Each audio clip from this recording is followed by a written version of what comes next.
interviewing friends and sort of comedians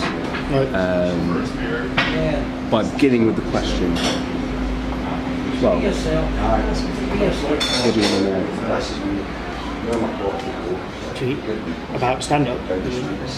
Just in general? It's not necessarily asking you, what do you want to learn? What do you want to ask? They were actually alright. One big Guatemala. Basically, it's an invitation to interview me. Oh, mate. Woman says she came to big Guatemala, right? She come in and she says, see, I'm a scientist, so I just feel like I'm not deep enough. Because I feel like I want to know how you got into this and what made you interested in changing the world. Well, we've seen a bit.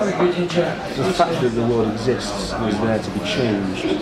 The fact that there is the whole idea of history is because history's ended. I don't know this. As a scientist, we don't read this sort of stuff. History's over.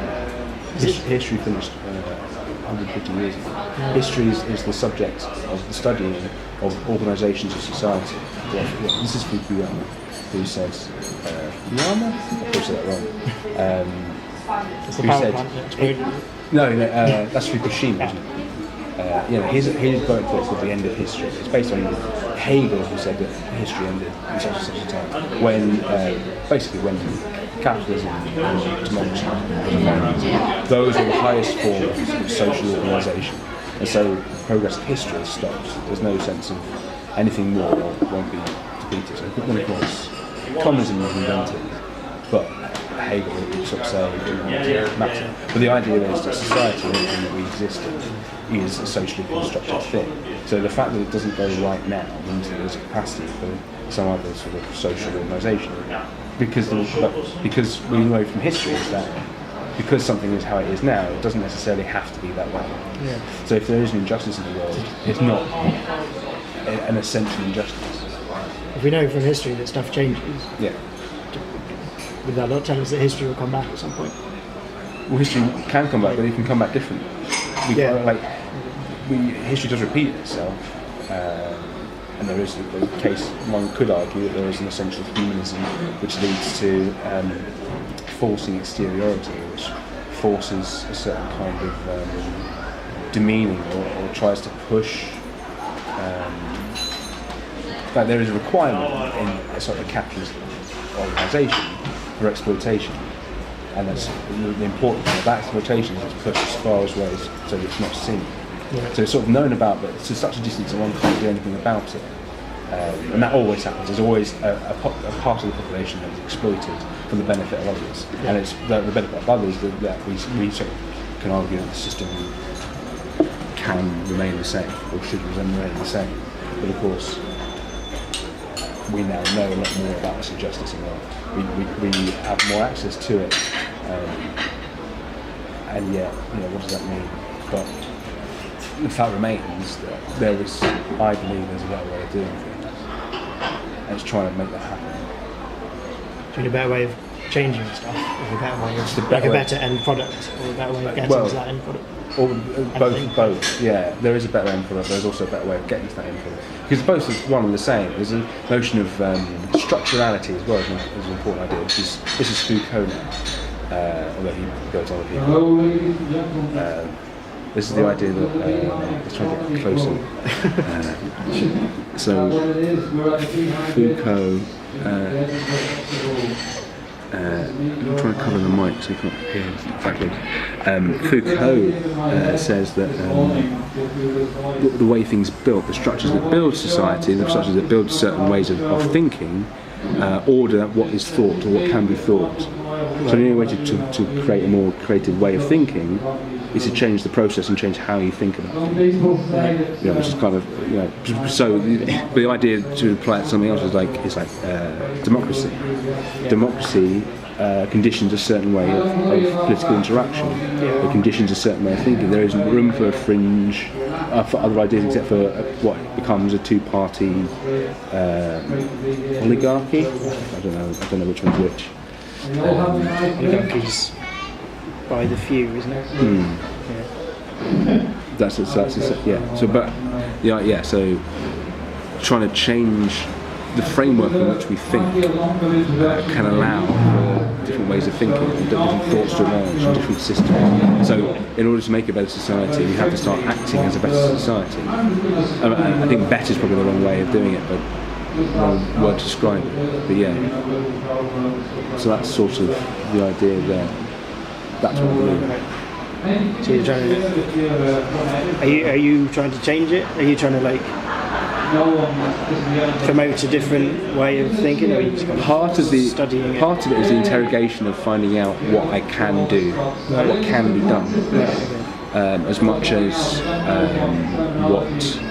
But I mean, I'm obviously not going to change the world by doing this set, but this set is going to change and get better, and I'm going to get to the point where, as an artist, I'm doing something which I think is interesting and which I think promotes a new way of thinking somewhat, and tries to allow an audience to think and behave outside of how they really usually are, and affect change potentially. Which is why you do the weird stuff, like the insulting, weird stuff, like different stuff. But it's supposed to be weird. It's supposed to cross that boundary. I mean, it's kind of within arts. It's always difficult to talk about what you do, because one of the other things is that what you think is being done doesn't matter to an artwork. It's how it's read. How it's received, it's the audience that makes the meaning from it. So I mean that echoes with what we're doing here now. In a usual interview situation, when I'm making a documentary, I'd be asking you questions, and I'd be conditioning what we found out. So when I asked you, what do you want to know? Then the framework of what can be found out has changed. Yes. Do you understand? Yeah. So I'm trying to do that with lots of different people, and letting the conversation go wherever it wants to go. Cool. Yeah. Got anywhere fun? Well, so far I've done it with I did it with Harry, and I've done it with Martin Byrne. Me and Harry did about 26 minutes just chatting so much shit. It was really fun. We talked about strangely, his was the most contrived, but like we were trying to be funny a little bit. I think it was a performance. I never let that bother me. Exactly. And I had one with Martin Byrne. I just bumped into him in the street and I went, "Do you want to do this?" So, yeah.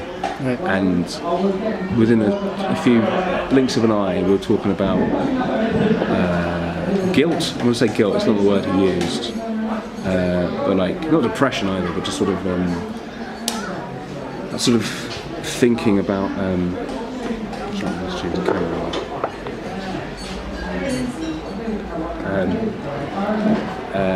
Just that. So sincerity and cynicism, right? And if comedy breeds cynicism, you know, just with comedies. Yeah, but I don't think it's necessarily comedians. I think it's an inherent. A human ability that we analyse as evolutionary evolved to be critical and analyse. And I think what comedy does, it just emphasises what is already kind of there. That need to interrogate. I saw Seymour Mace last night, and it was incredible. Yeah. Because it was just nonsense. It was just like wall to wall, just bullshit. Like he's just saying stupid made-up words and like playing stupid games. And the great thing was that you forgot about being critical and being cynical. Yeah. That was like one of the best shows I've seen. Just because for an hour you're just enjoying a man eating loads of marshmallows as quick as you can and doing a little dance. And talking about a unicorn with Hitler riding a unicorn, and just like, and it's just got no meaning to it whatsoever. And like, as an audience member, that's incredible. Where you just completely turn off your brain for an hour and just be like, this is sort of silly and fun.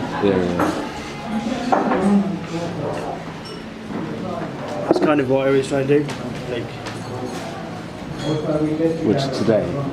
Just in general, sort of try and be as meaningless as possible and just get like lost in an idea, or like, and hopefully kind of drag the audience into just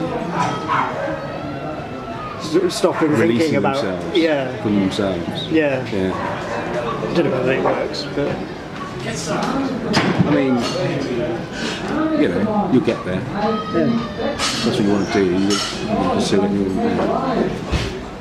You'll get there.